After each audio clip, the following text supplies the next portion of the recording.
Hi, my name's Emma and I'm a therapist with Mindful Healing, and right now I am in a creek located right behind our office, and I am a huge proponent in using your surroundings to help ground you. One of the techniques commonly used for anxiety is called the 5-4-3-2-1 method. I like to call it therapy I spy, and what I like to do is I bring my clients out to this little creek here, and we take a moment to just breathe in the fresh air and then practice that grounding technique. So today I want to run you through what that would look like. So the first thing you would do is look for 5 things you can see, which is super easy out here. So for me right now, what I see is I see running water. I see green, beautiful leaves. I see a little almost dam-like fixture made of twigs. And let's see, what else do I see? I see almost like a little waterfall right there.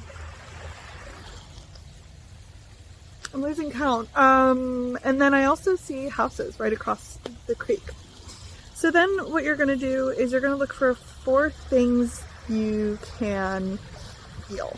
So the first thing is I feel crunchy leaves, which is a really nice texture to listen to as well. You can kind of just watch them fall. I feel the sandy dirt on the bank. I feel this old, thick, rough stick. If I were closer, I could feel the water, but I'm not. So what else I feel is I feel my soft shirt.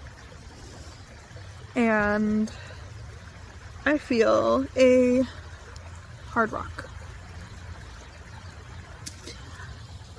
Then you would look for 3 things you can hear.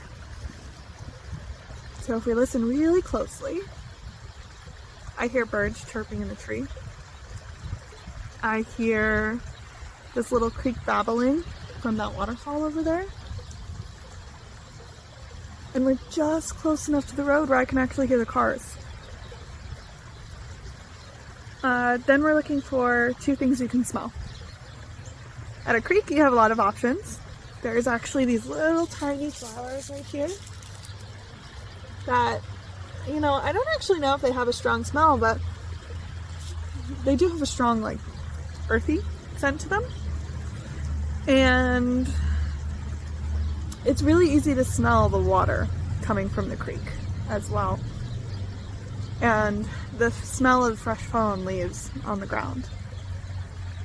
And then finally, which is not as useful as the creek, you're going to do 1, which is something you can taste. So generally, if you don't have something with you that you can taste, I suggest thinking about the last thing that you were eating or drinking. So for me, the last thing I was drinking was coffee. So if I close my mouth and I close my eyes, I can kind of visualize the taste of the coffee on my lips. And why this is so important is it helps ground you and be present in the moment and less in your head. Your thoughts are so focused on what's around you. And at a creek, it can be quite peaceful. So, if you want to try doing this technique with me, you can find me at Mindful Healing.